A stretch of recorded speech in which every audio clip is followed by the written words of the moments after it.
So, since we are recording this meeting and feature presentation, Ethnobotany and You by Heather Gienapp, will be available on our chapter website and YouTube channel shortly after the meeting. Usually takes us a couple of days, but you will be able to watch this again or share this with others who maybe couldn't be here tonight for the live meeting just by sharing the video on YouTube.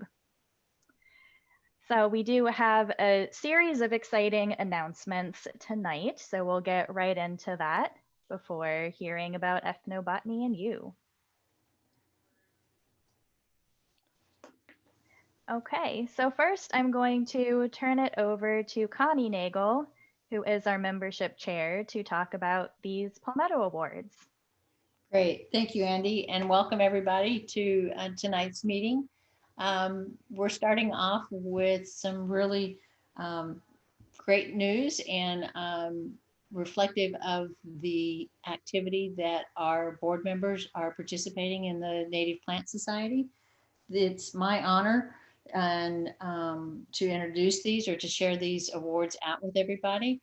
The first award is the Green Award, and that was given to Kara Driscoll and as our chapter representative. This is an award that is awarded by or nominated by the group from other chapters. And Kara is being recognized for her contributions to the Native Plant Society as a whole. And the other award was given to Andy, and that's the Silver Palmetto Award.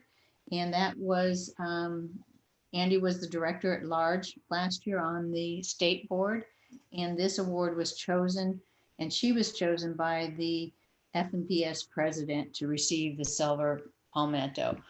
So please join me in congratulating both of these awesome ladies. And we will also put a link up here for the annual member meeting, and you can get some more information about these. And I'll go ahead and put that link. And with that, Andy, you can have it back. Thank you so much, Connie. And I think I must have skipped over a slide. Yes, clicked the mouse too quickly. I skipped right over the Zoom housekeeping slide, but I know everybody's a pro with this by now. So if you haven't already, if you wouldn't mind turning off your cameras and microphones if you're not speaking as part of the meeting tonight, and this just helps us preserve the quality of the recording for the YouTube channel. If you do have a question at any time, you can type it into the chat. And then at the end of Heather's presentation this evening, we'll answer as many questions as we have time for. If you don't have access to the chat feature for any reason, you will be invited to unmute yourself at the end of Heather's presentation if you would like to ask a question. And again, we'll have posted the recording on our YouTube channel where you'll be able to have subtitles on the video in English, Spanish, or Haitian Creole. So it's great having the YouTube channel. All right, this next announcement is another exciting one. There is a new specialty license plate in the works called the Florida Native License Plate. And you can see an example of the art on the plate here. So if you are passionate about conservation of Florida native plants, which I have a feeling everyone who's in this meeting live or watching it later, you are passionate about Florida native plants. The purchase of this specialty license plate will benefit the Florida Native Plant Society and benefit our mission of preserving, conserving, and restoring Florida's native plants. So you can see on this plate, it says Florida Native right on it, and it has a camouflage look that's composed of about a dozen different Florida native plants that are found across the state. So if you're interested in pre-ordering one of these specialty plates, you can visit the website for the Florida Native Plant Society, which is fnps.org. And when you're there, you can click News in the top left corner. And then it'll give you a couple of ways that you can pre-order the specialty Florida Native license plate. You can either contact your local tax collector's office, or you can click the green Order Now button right on the website. That'll take you to a form to complete to pre-order the license plate. They're only $34 per plate, and I believe it's about $25 of that will go towards the Florida Native Plant Society, which is great. Now, we must reach 3,000 orders of this specialty plate before they will start going to printing and distributing them. So, if you are interested in the Florida Native plate, I highly recommend that you do your pre order as soon as possible. And remember that it will support the Florida Native Plant Society. And our next announcement, I'm going to turn over to our Vice President and Plant Sales Chair, and that will be Evan Barr. Hi, everybody, and welcome. I'm really excited to share with you some plant sale news. We've had a lot going on because we've had the pleasure to run a plant sale at the Cutting Horse Eco Center this past Saturday, and as well this coming Saturday. So if you mark your calendar for this Saturday, 10 a.m. to 2 p.m., we will be up there. It's in Bonita, not too bad of a drive, and you'll be glad you came up. There's a beautiful demonstration garden up there with plants that have been established for several years. So walking through and just experiencing the Eco Center is really fun. And then there's a nursery there, and we sell the plants out of there. So come on down, and we'll see you Saturday. I also wanted to mention to mark your calendars. We will have a plant sale in Naples, July 31st. The exact location is to be determined, but we will be looking at some central areas to Naples. So yeah, so we can also take on some volunteers this weekend on Saturday. So if you're interested in helping us sell some plants, we'd love to have you up there. Just reach out to us via email, naplesnativeplants@fnps.org. Back over to you, Andy. Excellent. Thanks so much, Evan. I'm also looking forward to heading up to the Eco Center this Saturday. Had a lot of fun last weekend. There is another fun Saturday that is scheduled for later in June, and it's a volunteer planting day that's being organized by Conservation Collier at one of the newest Collier County preserves called Rattlesnake Hammock Preserve. And don't be thrown off by the name of the preserve. It will not be filled with rattlesnakes laying in hammocks, so don't worry about that. It is near the intersection of Rattlesnake Hammock Road and Santa Barbara Boulevard in South Naples, so hence the name of the preserve. But on Saturday, June 19th, they're seeking volunteers to help with a native wetland restoration, and we'll be planting a lot of native wetland plants, including flowering plants and grasses. So I don't think it's going to be anything too large, like putting in really big trees or anything like that. Sounds like it'll be herbaceous plants, but it'll be a really good opportunity for some hands-on practice with native plant identification. Might get a little bit muddy too, which can be fun, especially now that our summer rains are starting. And gloves and shovels are going to be provided by Conservation Collier. I've signed up to volunteer on June 19th. And if you're also interested in volunteering, RSVP to Molly Duval with Conservation Collier. And her email is molly.duval@colliercountyfl.gov. And we'll put her email in the chat for you. So I hope to see some of you at Rattlesnake Hammock Preserve on June 19th. And finally, here are some of the events on our schedule over the next couple of months. We take a little bit of a break in July because we typically meet the first Wednesday of the month. That puts us close to the 4th of July. So we will not have a chapter meeting in July, but everybody have a fun and safe 4th of July celebration. But as Evan mentioned, we will be having a native plant sale in Naples on July 31st. And we're looking at earlier in the day, 9 a.m. to 1 p.m. So please mark your calendars for July 31st. And then as we look ahead into August, our next chapter meeting will be held on Wednesday, August 4th at 6 p.m. And we are definitely keeping our ears open to hear when and if we'll be able to go back to in-person meetings at Naples Botanical Garden. As soon as we get that invitation from them, we'll make sure to announce on our website and in our newsletter. So we'll let you all know as soon as we know if the August meeting will be in person or virtual or some kind of combination of the two. And speaking of our website and our newsletter, if you've never been to our website before, it is fnpsnaples.org, and this is what the top of our website looks like.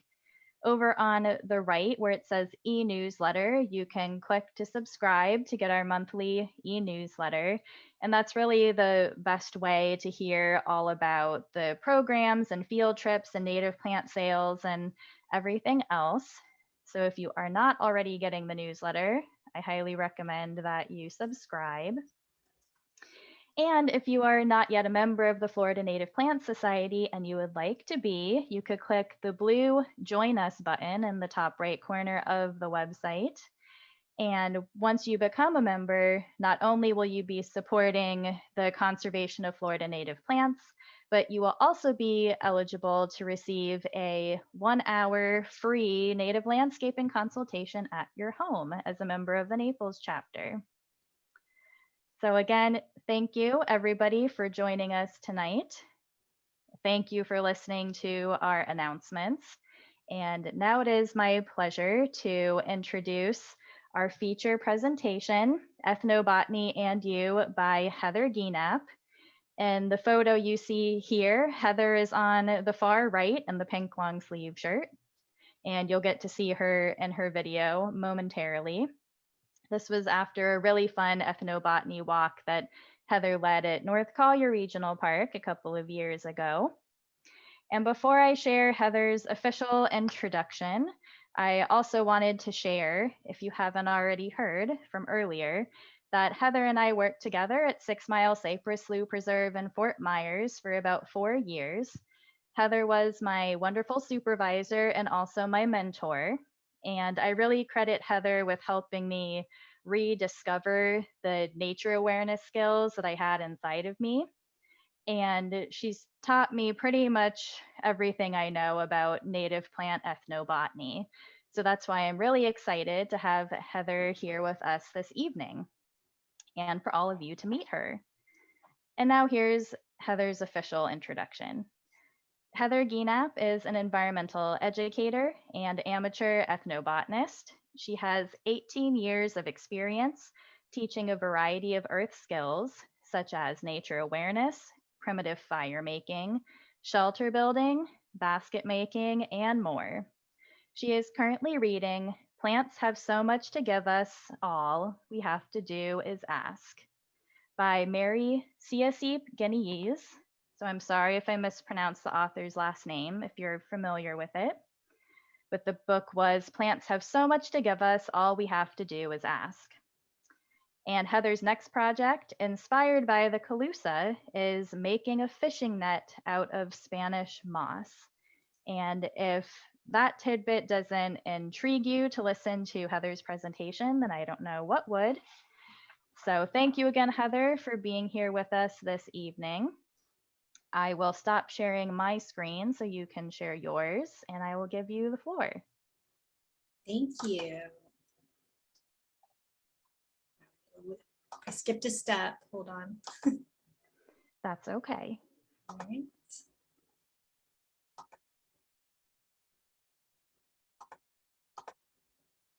Okay, so can you see that all right, Andy? Yes, I can. Okay. So I just wanted to say thank you for having me this evening to talk about one of my absolute favorite topics. I'm really excited to share what I know about ethnobotany with you and hopefully spark a little bit of interest in you in exploring it further. So in order for you to listen to what I have to say, I just wanted to share with you some of my background so you get a chance to know me. I grew up in Ohio and I spent a lot of time in the woods. I went camping, I went hiking, and just loved spending time outdoors. Then I went to college and I spent a lot of time indoors learning about the outdoors. My degrees are in biology and environmental science. And then I moved to Florida. And when I moved to Florida, I started teaching. I taught high school biology, and I also taught at a summer camp, and it was an environmentally based summer camp. But when I spent most of my time teaching high school, I spent all of my time looking out the windows, wishing I was outdoors. So I ended up discovering the 6 Mile Cypress Slough Preserve. And just like Andy mentioned, it reawakened in me those nature awareness skills that are there, those instincts that are inside of all of us. And it just really brought me back to kind of my childhood experiences of being out in nature. And it just really spoke to me. I had the opportunity to attend Tom Brown Jr.'s tracker school. And I was able to learn a lot of primitive skills. And when I say primitive, I don't mean, I mean ancient. I mean our ancestral knowledge. And when we took these classes, the one message they left us with was that they really wanted us to share these skills. They felt that they were kind of being lost. And the person that built this school was named Tom Brown Jr., and he was taught by an Apache elder in the ways that Apache children were taught from the years of 8 years old till he was 16. So for 8 years, he had this education of living from the earth. And so he decided he wanted to teach others and share this wonderful experience with others. So in the making of this slideshow, my son, who had his own PowerPoint presentation that he did today, wanted to help. So his contribution is that I have a son named Nathaniel, and I added, and a husband named John. This does have relevance very later in the presentation. But I also wanted to share that I found that the best way to teach anything is by sharing one's own experiences. And so that's what I'm going to start this presentation doing tonight. Just to kind of give you an idea of this, the way things are going to go tonight, hopefully. I've shared my background. I'm going to go through some of my ethnobotany experiences. You're going to get to meet 3 native plants. And then I'm going to kind of share with you ways that you can explore ethnobotany. And I have lots of resources to share too. Just wanted to share this picture. This is a camper who was pretty much the very first camper that I started teaching after I took that tracker school. And she stayed with me every summer until she was 16. So that's a pretty impressive feat. She learned a lot, and I learned a lot from her. So Andy mentioned ethnobotany is the study of a region's plants and their practical uses through traditional knowledge of a local culture and people. And so I'm going to share with you some of what I've learned about ethnobotany practices. So the first thing when you're talking about ethnobotany is you're harvesting a plant. And there are rules for doing that. It depends on what you're doing. That will really determine how important these rules are, but these are kind of the lay of the land and the way to go. So there's the 5 R's.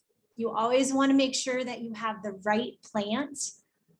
That's really critical, and you can use book resources, or the best way is to have someone who knows that plant well show it to you. You need to know that you're using the right part of the plant. Some parts of plants are poisonous and others are edible. So it's really important that you're using the right part of the plant. You want to make sure that you are choosing the plant at the right time of the year. Some times of the year are more important to harvest that plant for a variety of reasons. One of them may be that you shouldn't harvest the plant when it's in flower because the plant doesn't have the opportunity to reproduce.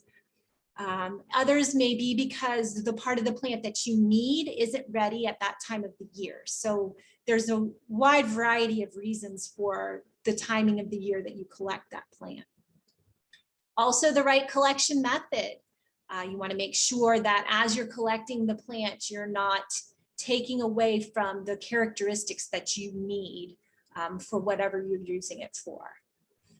And additionally, the right preparation.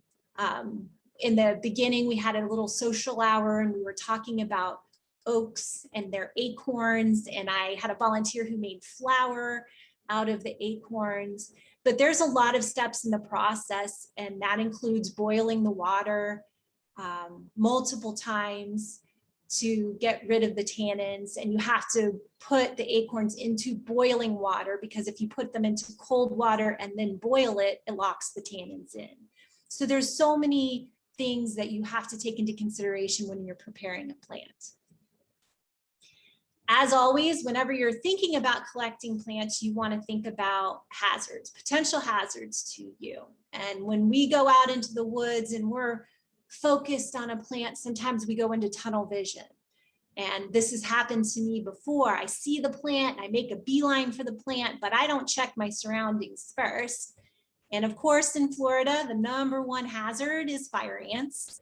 And you will be doing the fire ant dance very quickly if you're not being careful. Additionally, I really like to collect palm leaves. And underneath the leaves, on the underside of it, is a wonderful place for wasps to make their nests. So it's incredibly important to just kind of check the leaf you're looking to collect and its neighbor to make sure you're not interrupting or disturbing any wasps. Another thing to take into consideration is poisonous plants that are nearby. Perhaps poison ivy, poison oak, or plants that you may be sensitive to that you didn't know. Brazilian pepper is a really good example. Some people are allergic to its sap just as much as they are allergic to poison ivy. Additionally, there are places where it's almost too good to be true. The plants are easy to get to. You just want to pull your car over and get out and go collect those plants. And I've been tempted many times. But one thing to take into consideration is that those open areas, they're either right-of-ways or there's power lines there, and those lands are maintained, and likely there are pesticides that have been sprayed there. So you want to be very careful about harvesting plants in those locations, especially depending on what you would like to use that plant for.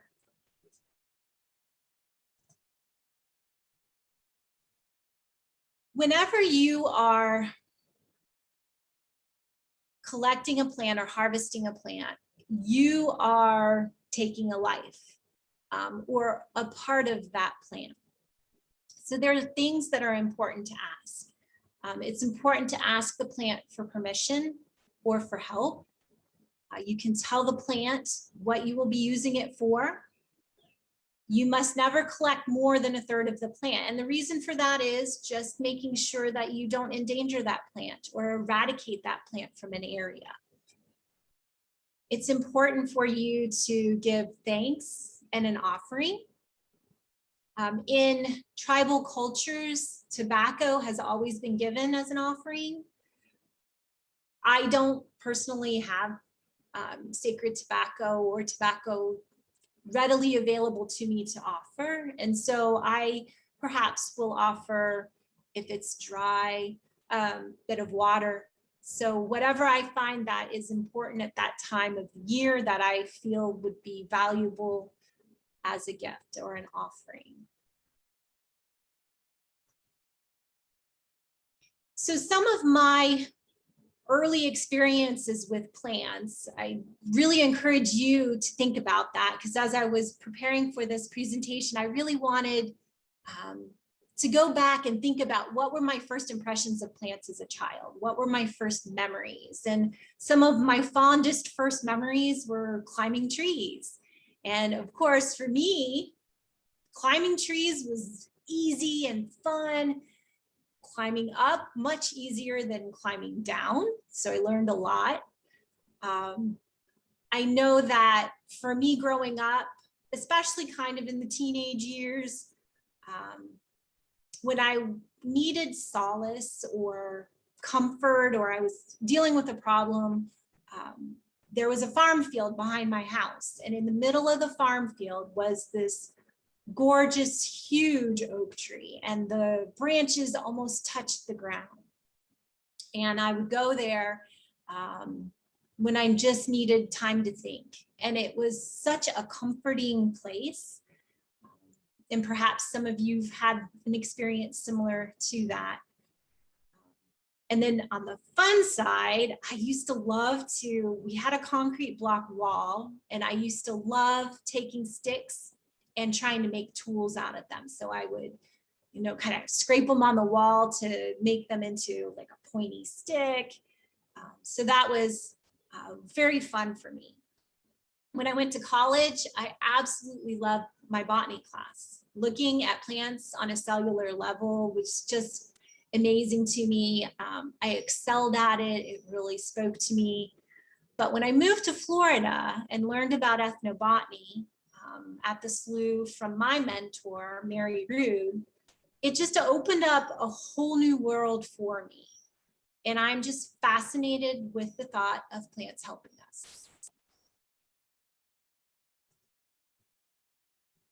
So Andy kind of alluded to this in our trivia today. So if you were present for trivia, name wasn't the most important part of the answer for that game.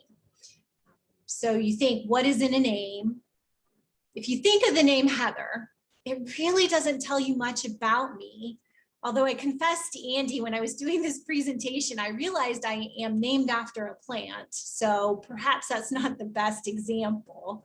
But whenever we hear the name of a plant, our brains kind of turn off any further learning. It's kind of that been there, done that. It's an oak tree. I know what an oak tree is, but do I? Do I know what the acorns taste like? Do I know the smell of the wood as it burns? Do I know the color of its flowers? I can say yes to 2 out of the 3, but there's so much more to that plant than just even these 3 things. So when I move forward with this presentation, I want you to just kind of empty your cup. Whatever prior knowledge that you have, I just want you to kind of let go of that, of these plants that I'm going to be talking about, and just kind of listen and learn and think of things perhaps in a little bit of a different way. Some of these things you may know, you may have heard them before, some of them may be brand new to you, but just come at it with an open mind. So with that thought in mind, going to introduce plant number 1 to you. This plant is everywhere in Florida. It can live in wet or dry conditions. We call it a tree, but really it's a grass. It is edible, and it has many utilitarian uses such as, but not limited to, mats, baskets, rope, fire, shelter. So some of you may know this plant, have already guessed it. Andy told me the 3rd one down gave it away for her. So this is the Sabal Palm. And this plant is prolific. It grows all over. We find it everywhere. And to me, this is a really special plant. To others, it may be one that's everywhere and not as important, or because it's everywhere, you just kind of overlook it. The leaves of the Sabal palm tree are, if you have ever cut one down, they're gigantic. If you look in the center of this picture, the leaflet itself comes to a point, and then the leaf kind of divides into half. It's a very elegant and graceful kind of leaf shape. And I cut one and I stood it up next to my son and myself, and it's even too big really to bring into your house. So it's a really huge leaf and a great big presence. And one of the main uses for it for years in Florida was for shelter building. They used it for their roofs. The Seminole tribe used it for their roofs. Cheeky huts still today are built using these palm leaves because they are so abundant. And they do such a great job of keeping the wind and the rain out. And if any of you've ever sat underneath a cheeky hut, especially in the middle of the summer, it's such a wonderful experience, from the sound of the wind blowing through the leaves, from the cooling shade that it offers. It's so much better than an aluminum topped shade structure. It just has such a better feel to it. Another use of the Sabal palm is it's the fur part of the palm. You can turn that into tinder for a fire. And sometimes when you're trying to make fire, especially in Florida, because it's so incredibly humid, finding tinder is one of the toughest parts of making the fire. And this is kept up high off the ground, and most of the time it's dry. And even if it's rained, it's protected by the leaves. So it's a great source of tinder. And I have a bundle here, and you can just start a really good fire with this. Additionally, you can twist this into rope and make cordage out of that. And we'll talk, and it's more of like a yarn-like cordage, and we'll talk more about that in a little bit. So one of my favorite things to do is when I'm walking around looking at plants, sometimes they just pull me to them for different reasons. And so I was taking photos. My son plays baseball, and I was at this small little park and walking around, and I found this leaf. And if you look at the fibers in the center of it, these are the strings that come down when each leaflet comes out and they separate. These are the strings that come down in the middle. But if you look in the center of this picture, it is already looking like it's starting to form rope. So I have some to show you.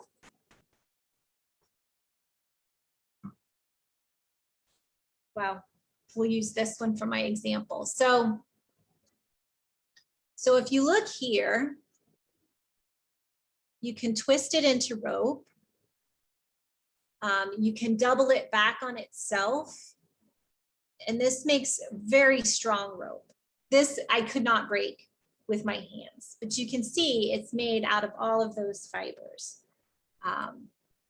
It's a really great skill to have in a survival situation. You always need rope. And if nothing else, this is something that you could use, kind of twist it up to use to burn in a survival situation.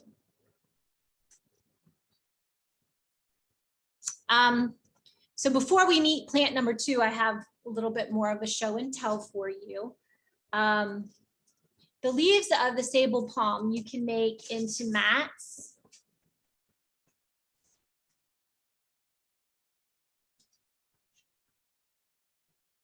So I have this mat that I'm working on right now. So these are from the leaves, the Sabal palm. It's a fun placemat that I'm making. Not quite finished yet. But additionally, You can plait Sabal Palm into straps. These were also used as tow lines when you made baskets for collecting. You could make a conical basket, hold it on your back with this tow line, and you could just collect whatever you're collecting and toss it over your back into the basket. So that was a really great discovery that the Seminoles used when they were collecting and harvesting fruits. All right, let me see. Oh, I have another fun one. The hot Florida sun.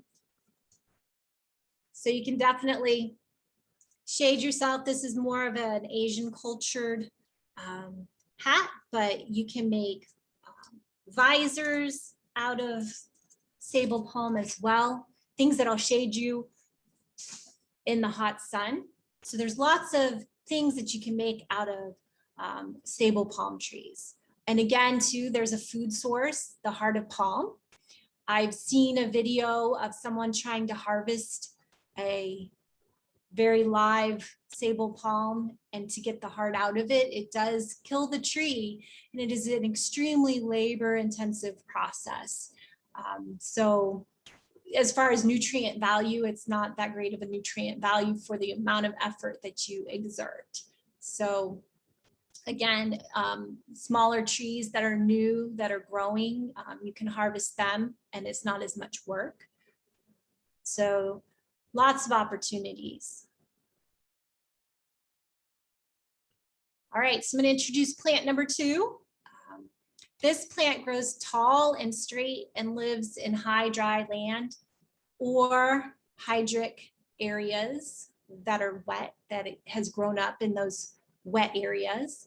Its needles are always green. It is a conifer. It is edible, medicinal, and it has many utilitarian uses, such as basket making, fire making. You can use it for glue. So you may know this plant. It is the slash pine. This plant, because it is such a plant that lives in high dry ground, it has kind of taken on, in my mind, kind of an endangered aspect, just because we are developing land so quickly locally that, you know, this plant has kind of taken its toll on this plant. But it is a stately, tall tree. The needles and the cones are pretty easy to identify here in Florida. The look-alike would be the Norfolk pine, but the needles on the Norfolk pine are not in bundles of 2s and 3s. They kind of break apart as you kind of tug at them, so it has a different feel to it. Its bark is completely different as well. This bark is really important for this to survive in the fires that we have here in Southwest Florida, and it just kind of flakes away. And you can see some of the pine needles stuck in the bark of this tree. One of my fondest memories of using this tree is making baskets out of it. And you collect the needles off the ground to make the baskets, and needles on the ground are in various stages of their life cycle or afterlife cycle. And so the ones that you want to collect are the ones that are bendable. So you can see in this picture, this one I bent into a loop. And so then you can collect those and you can make them into baskets. So I have a couple of baskets here to share. So this is my first basket that I ever made out of pine needles. I used raffia to stitch, it comes from Madagascar, the raffia palm. You can get it in craft stores. So this project took me 4 hours to make this basket. This project took me 2 because it has a smaller wall side, and you use something in the center. So that really helps if you find something to use in the center to make this basket more quickly. Let's see, go to the next slide. So food, pine nuts. So the pine cones themselves, this picture, I was hoping it would show up a little better. In the very center of it, you can see a tiny little piece of the plant. Sometimes you can tap them and out will come kind of the seed. This one, the seed itself, the pine nut, is very tiny. But just imagine up north and out west how big these pine nuts can be. They're very nutritious. You can collect the pine cones, and if they are green or closed up tight, you can set them next to a fire and they will open up, and then you will be able to collect the seeds and use those. Other food sources for the pine tree are the intercambium layer of bark. So just under all those flaky pieces of bark, you can collect that and you can eat that. And when I say eat that, I mean you can chew on it. It gives you some nutrients, but if you think about it, it is like chewing on wood. And sometimes it's difficult to collect that because it's under the bark, and you kind of have to cut into the tree to get to it. The ways that it has nutritive value the best is it is very high in vitamin C. So you can make pine needle tea. And the way you make pine needle tea is you collect green needles. You chop them up into like little 1-inch pieces, and then you boil water and you pour that water over the needles to let them steep. I have tried pine needle tea and I need to work on my recipe because it does end up being very resinous and kind of tastes like turpentine, but it has more vitamin C in the same amount as a glass of orange juice. So this is a really important source of vitamin C, especially in the wintertime. This is a very good source of vitamin C for local tribes and tribes all over. Another thing that I've discovered about pine trees is that if you've ever seen a tree that has a wound in it, the slash pines were cut to collect their resin to make turpentine. But if you've ever seen a pine tree and it has this kind of globular looking thing sticking off of the side of the tree where it's been wounded, you can break those off, and it has kind of a resin in it. And it's good for fire, but not in the way that you might think as far as like burning this. It's more in the way of the hand drill fire making. So I attended the Florida Earth Skills Gathering quite a few years ago, and we had a circle where women were doing fire making, and we were practicing the hand drill, and there were 4 of us working on one hand drill together. And I learned that you can take this resin and you can put it on your palm, and it makes your hands tacky, so that as you're doing the hand drill and moving down the hand drill, this will help keep you from slipping on the hand drill and help you with fire making. Additionally, you can melt this down and it becomes a glue, and it will seal arrowheads onto shafts. It is used to waterproof baskets. There's a lot of uses for this resin.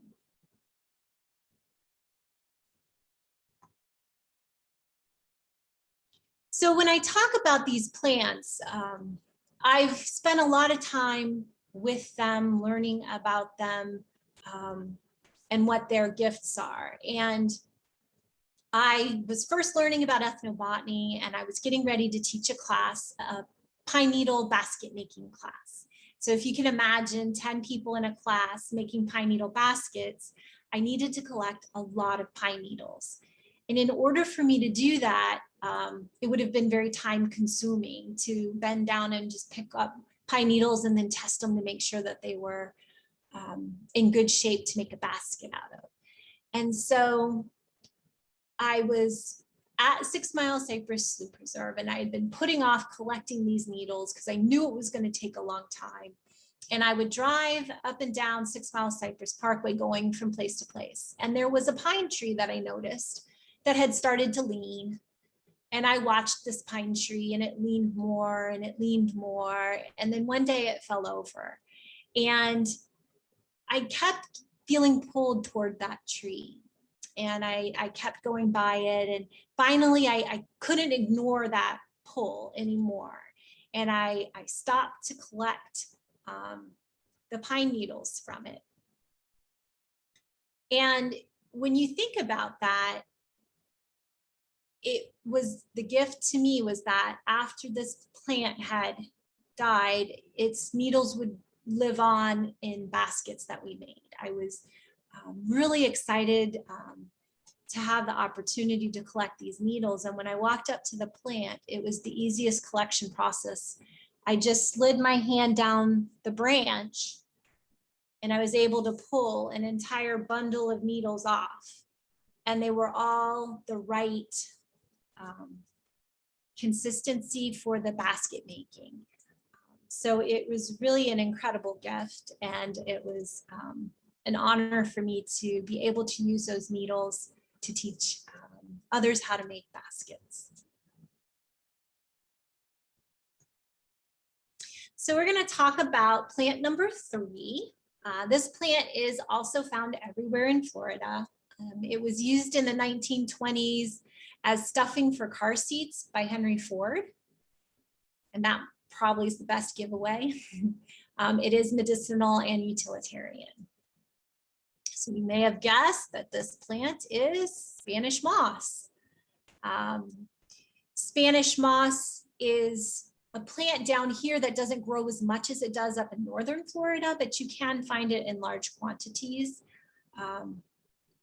This plant has an amazing ability to absorb water. I've seen how much water it can hold and how heavy that clump is when you've got that water in there.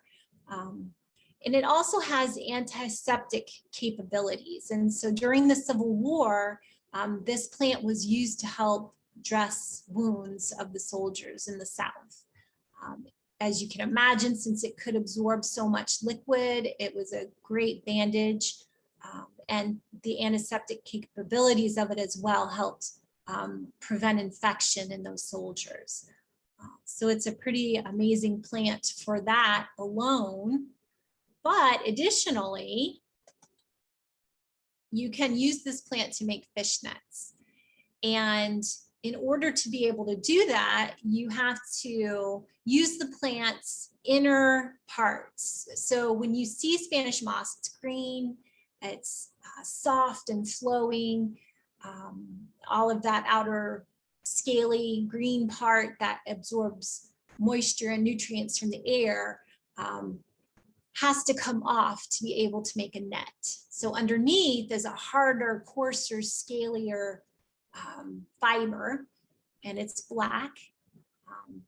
And in order to get that out of it, you need to do a very labor-intensive process, perhaps, to get those fibers out. So for me, I was teaching in the beginning a cordage class, learning how to make rope out of plant fibers, and I was going to be teaching a group how to do this. And I needed retted Spanish moss, which is what it's called when that outer fiber is gone, or outer scaly covering is gone. And so I collected Spanish moss and I put it in a 5-gallon bucket of water. And I thought I'd let it soak and all those scaly things would come off and it would be awesome. And it was awful. It became the worst smelling, stinky glob of goo that you could imagine. And so that was a complete failed attempt.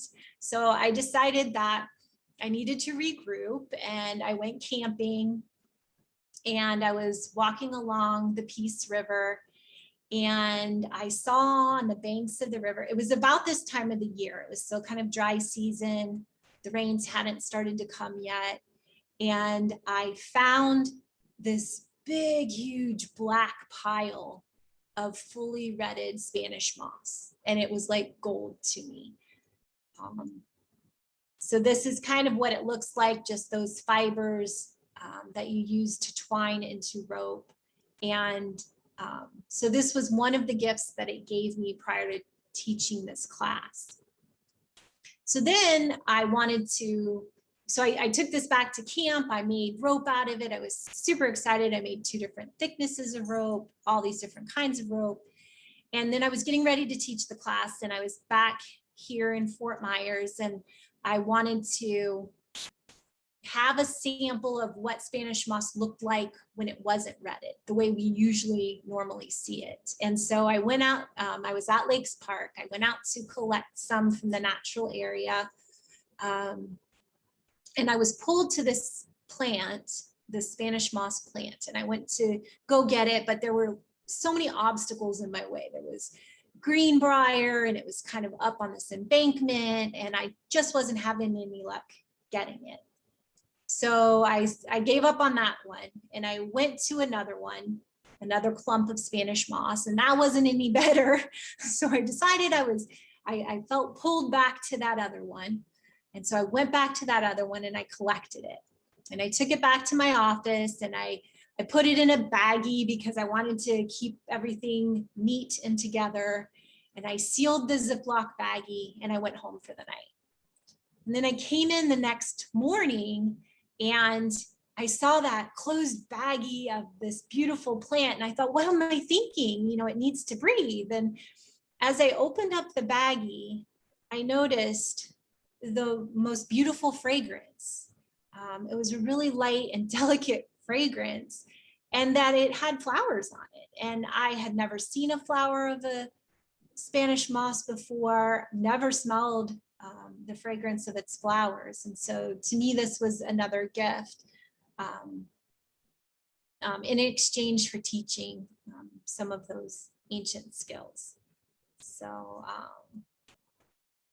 and I can't, and to this day, I've never really smelled that smell before. When I'm around Spanish moss, I think it just dissipates so quickly that it's just not that strong of a fragrance. So moving forward, what can you use this knowledge for? Or how can you use this knowledge? Walking is a moving meditation, and to be able to find plants, you need to walk around, and you need to walk around outdoors. And it doesn't have to be in the woods. It can be in your neighborhood. It can be in the park while you're watching your son play baseball. It can be in between tasks in our busy lives. And I encourage you to listen to that little voice inside you that pulls you to a plant. It's calling your attention for some reason. Whether you get close and you notice that there's a caterpillar on it, whether you get close and you notice that there's a rabbit nearby hiding from you, plants call to you. And there's always some kind of a lesson if you're willing and open to that lesson. So lessons I have learned and thoughts to ponder is plants will help you if only you ask, and you can help plants if only you listen. And an example that I have of this is I was contemplating, uses of plants, and I was living in a neighborhood that had an empty lot across the street from my house. And I stepped out of my front door and had no real game plan in mind, was just meandering. And I looked at the lot across the street from me, and I noticed that there was this little oak tree that was completely covered by grapevines. And I needed grapevines to teach a class, and that oak tree needed help. And I collected the grapevines, and every day after I collected the grapevines, I could see that oak tree just blossoming and growing, and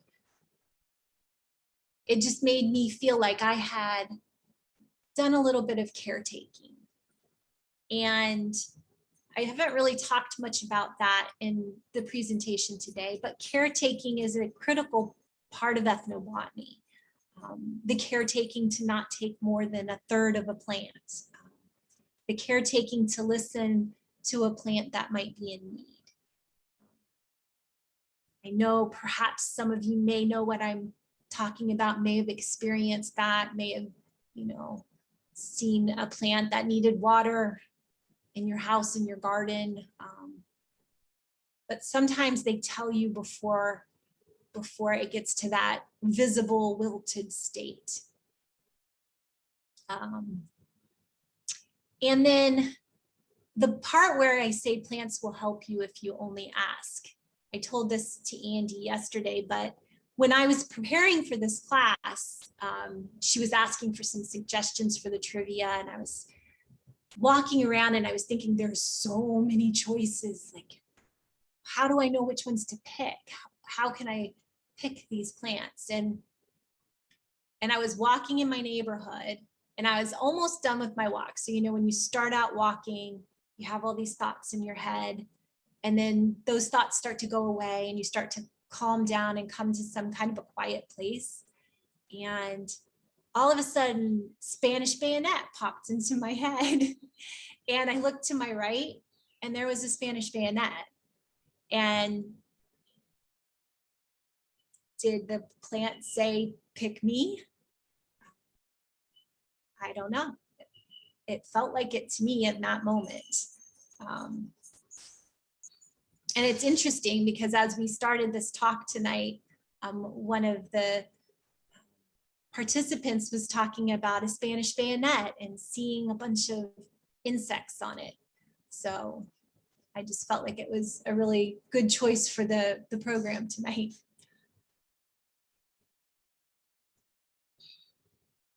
So the most important thing that I can share with you about ethnobotany, plants in general, is that these plants, these that I've shared with you tonight, have become a special part of my life. Whenever I'm in their presence, I have fond memories. When I was making pine needle baskets, I had just met who was going to be soon to be my husband, John. And we were just in the early phases of dating. And in the middle of me preparing the pine needles that I had collected for this class, he called me and he said, "What you doing?" And I thought, do I really want to tell him what I'm doing? Like, what is he going to think of me? And I thought, well, I'm just going to go for it. And I said, I'm boiling water. I'm going to soak pine needles to practice for a class that I'm teaching. And thank goodness he thought that was cool. And he puts up with me having plant projects all around the house. So that's one fond memory that I have every time I'm around a pine tree. And so these plants to me become friends and perhaps even family. And yes, I have hugged them. And so has my family. The cool part about this picture, on the left, you can see my son, he's all in to hugging the tree. And the picture on the right, you can see somebody is coming down the trail and he's not 100% sure this is okay. So I have an activity for you. Now, this isn't something we're going to do tonight, but it's something you can do on your own. It doesn't have to be this week, this month. It can be months from now, But I encourage you when you're walking around to collect these plants. Not many of the ones I've mentioned here, or maybe half of them, are native, but banana plants, a dried leaf from a banana plant is an amazing cordage plant. I actually tried to grab one off of a plant by the bus stop, and I didn't have scissors with me, and I'm kind of was in a tug of war with the leaf, and I couldn't get it off the plant. So take scissors. Desiccated orchid leaves, if you have orchids at home. So I just wanted to share. So this is a leaf from an orchid that has died or dried up. If I don't know, can you hear this? Okay, this is like hard as a rock. So what I did was I soaked them. Well, not a rock, but I soaked them overnight. Not overnight. It took maybe 30 minutes of soaking. And then I was able to turn it into rope. So I just kind of, you pull the leaves, shred them into little pieces, or just twist the whole thing together to make rope. Royal palms, if you have royal palms, when they fall down, you can pull them off. You can grab them and pull them off backwards from how they've grown, and they pop right off. This is kind of dry too. You can soak it for 30 minutes to an hour, and then you can make some really good rope. This is my favorite for making rope because it's easy on your hands. All I did was split this leaf in half. You take out that midrib, rip that out, and then start twisting it, twining it into rope. Spanish bayonet, we talked about that. That one you want to take gloves, wear long sleeves, be careful. And then the easiest is the Sabal Palm strings themselves, just collecting a few of those and twisting them into rope. I have a pile here that it's easier if you can find a leaf like the one I showed you where they're already all kind of together and you can grab them and just start to go. This is kind of a tangle that takes a little bit more time. The fur you can twine as well. It becomes more like yarn, and their fibers are really short, so it takes a little bit of skill to do that and practice. And then non-native plants. Caesar weed is excellent for making rope. And you know, we need to get rid of Caesar weed in certain areas, well, anywhere around. So it's a readily available resource. And additionally, Sansevieria makes excellent rope. For years, we've been trying to come up with natural rope that will withstand a bow drill fire making. And this plant's common name is bow drill plant. So that was something I learned recently. This is super strong, super strong. So if you're interested in the practical and hands-on side of ethnobotany, for me, cordage was the catalyst. Like I got my hands on plants, and then I just wanted to try every plant I could come across to turn it into rope. I tried even alligator flag. It is not good for making rope. I thought, because the leaves look like banana plant leaves, kind of, I thought it would be great. It doesn't work at all. So the failures are just as important as the successes, and sometimes even more important. So you've collected this leaf at some point in the near future. What do you do with it? You go to YouTube and you type in the word cordage and videos will pop up. This video here that I have this screenshot from was a 5-minute video. And the funniest part is the guy at the end of the video is trying to hang from the rope that he makes, holding on to it and seeing how strong it can be in his door frame. So, but I liked his video. It was short and it was quick.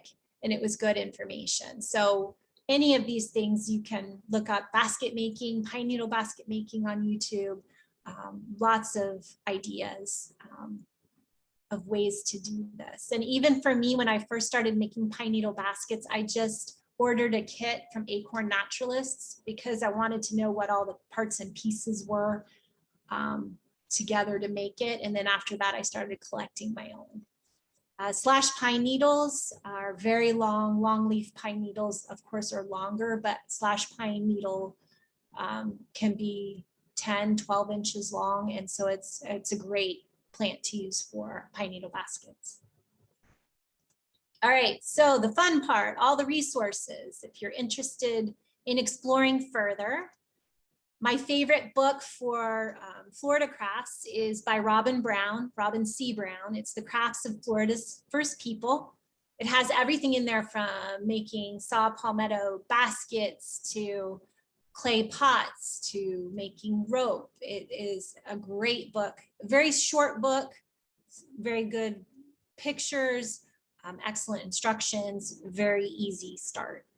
If you're a history buff and you really are more interested in learning about local ethnobotany, you can read Robin's book, Florida's First People. What I really like about Robin's book is that everything that he put in the book, he practiced and he tried. So he tried to make rope, and then he would hang the rope hang weights from the rope to see at what tensile strength the ropes broke. So then you could see what fibers were the strongest, would make the strongest ropes. Additionally, they made a traditional dugout canoe and sailed in it, like floated it in the water, very low in the water, I heard. I've met Robin, I've done some pottery at his house before. So he's a really interesting man, and I highly recommend these books.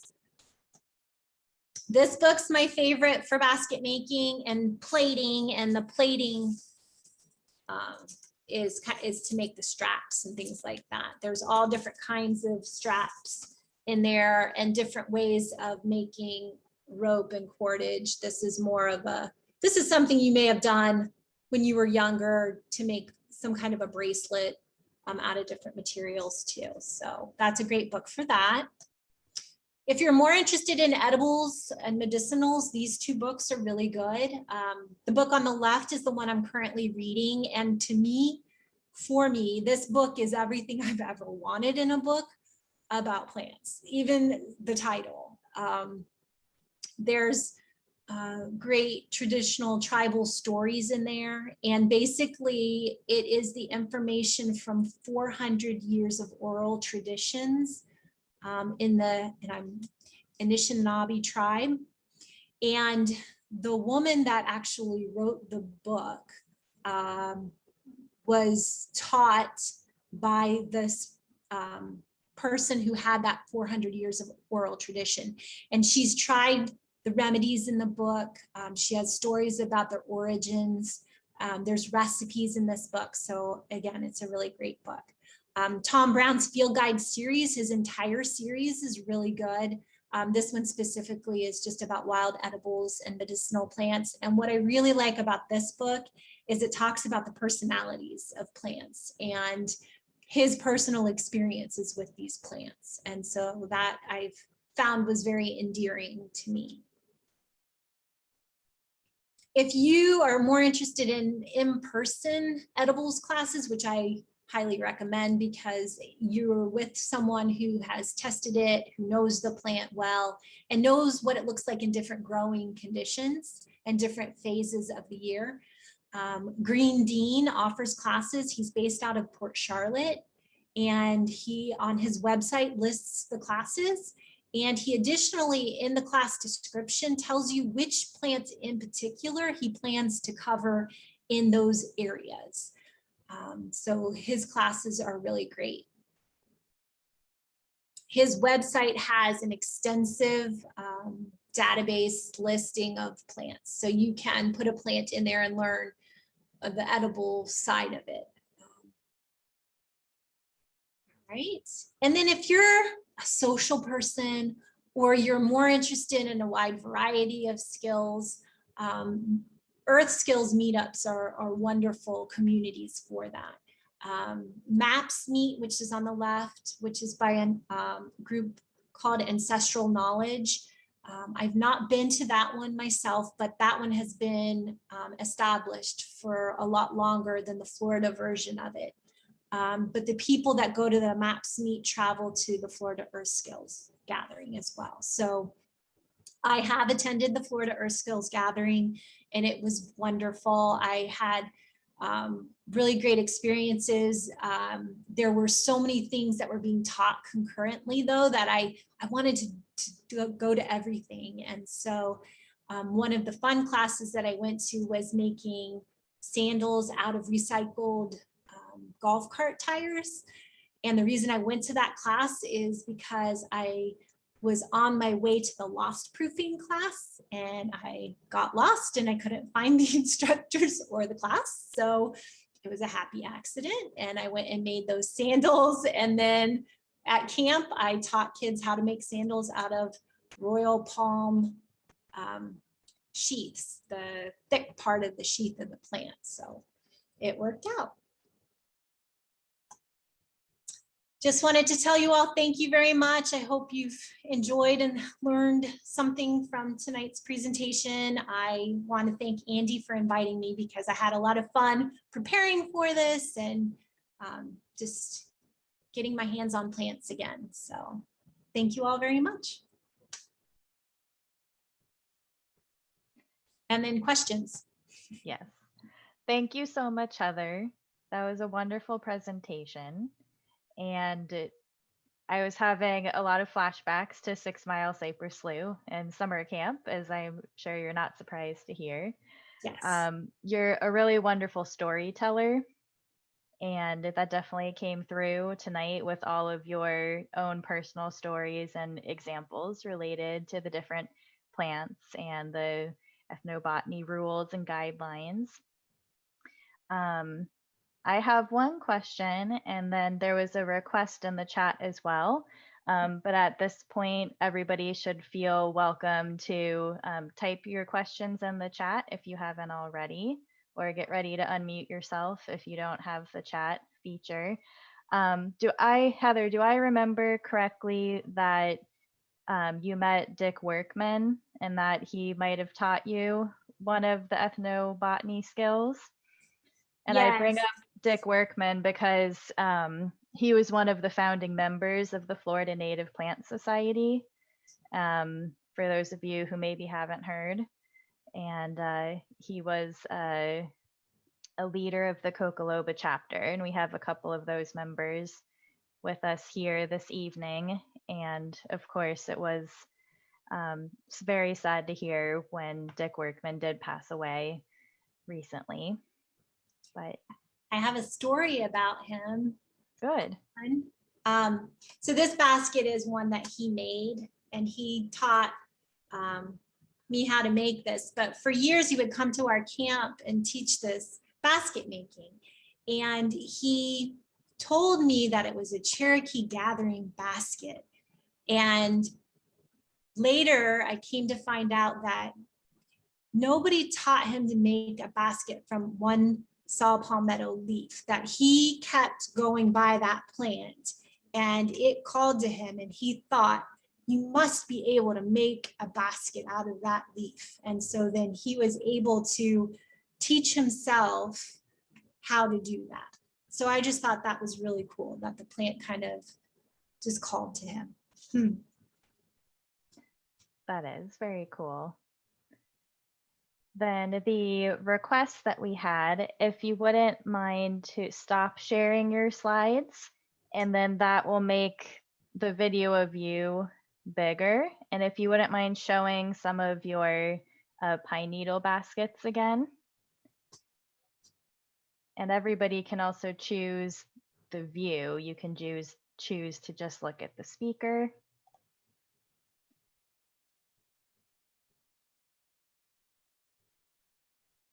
If we choose to look at this speaker, I think Heather should be describing what she's holding. Oh, so I'm holding, I'm holding the pine needle basket. Is that what you mean? So this, so this is a pine needle basket that I made. It's the first one I did. It's really loose.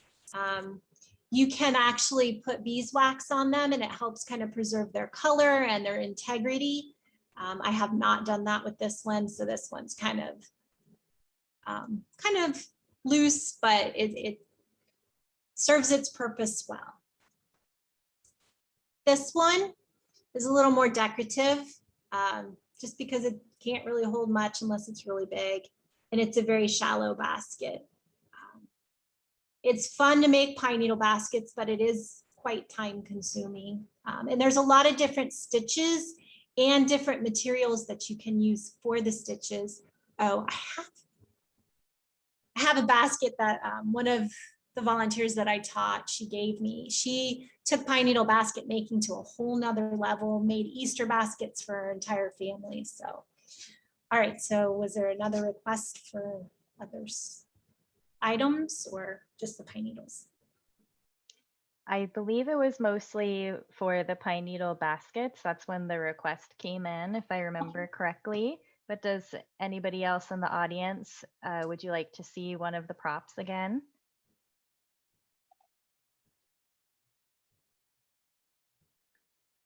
You are welcome to unmute yourself if you would like.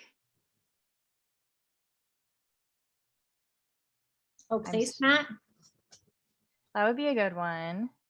Yeah, I'm just scrolling back through the chat now.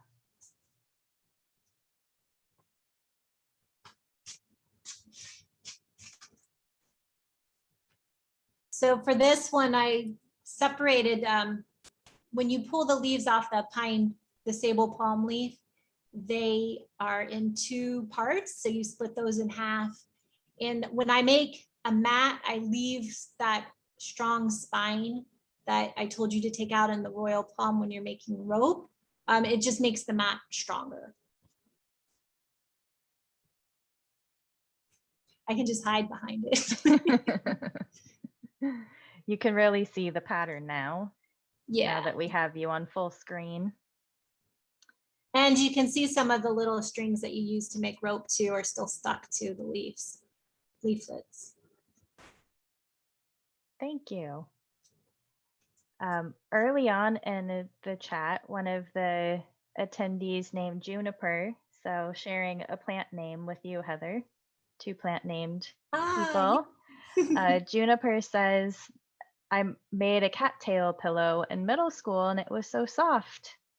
We were talking about the cattail seeds being used to stuff pillows during the trivia game. Yeah, I can imagine that would be a really soft pillow. I think in the Tom Brown book, he talks about making bedding mats, sleeping mats out of those parts of the plant. Mm. So a whole mat that was stuffed with the fluffy seeds. That sounds good. Okay. Lots of thank yous, amazing presentation, great information. Learned so much. Yeah, thank you for a fun, informative presentation. And anybody else who would like to ask a question, you can use the chat or unmute yourself.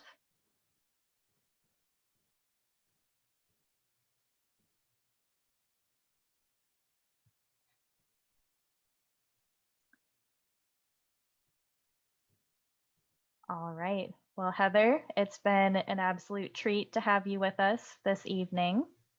If anybody has any follow-up questions or maybe they liked one of the books that you recommended, is there a way that we can reach out to you or they can reach out to the Naples chapter and I can get their questions to you?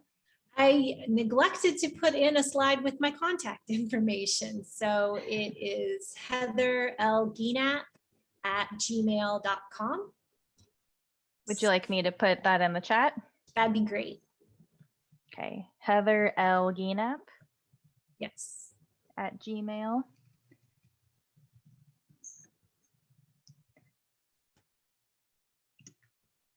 Okay. I think I got it. That looks good. Thank you so much for joining us. And I know I said this to you yesterday when we were doing our test run, but it is certainly a challenge that I posed to Heather to teach ethnobotany through a virtual presentation, because this is one of those things that it's really best to do hands-on and, feeling the plant and working with your hands. So we haven't done much in person, of course, over the last year, especially a situation where we'd be sitting down together and working on projects together. But I do hope that something like that will be in the future for the Naples chapter. We could do perhaps an ethnobotany workshop or another tour, outdoor tour of some kind. Absolutely. Excellent. All right. Well, more thank yous. Anissa really enjoyed the presentation. Yay. And the three of us, myself, Heather, and Anissa, we all used to work together. So it's been good seeing people from 6 Mile Cypress Slough, the Cocoloba chapter, the Naples chapter, lots of people getting together to learn about ethnobotany. So thank you again, Heather. Thank you. Thank you, everybody who chose to attend our meeting live. And remember, the video will be on our YouTube channel as soon as possible. And we are taking a break from program meetings in July. So everybody have a wonderful evening. Good night. Good night.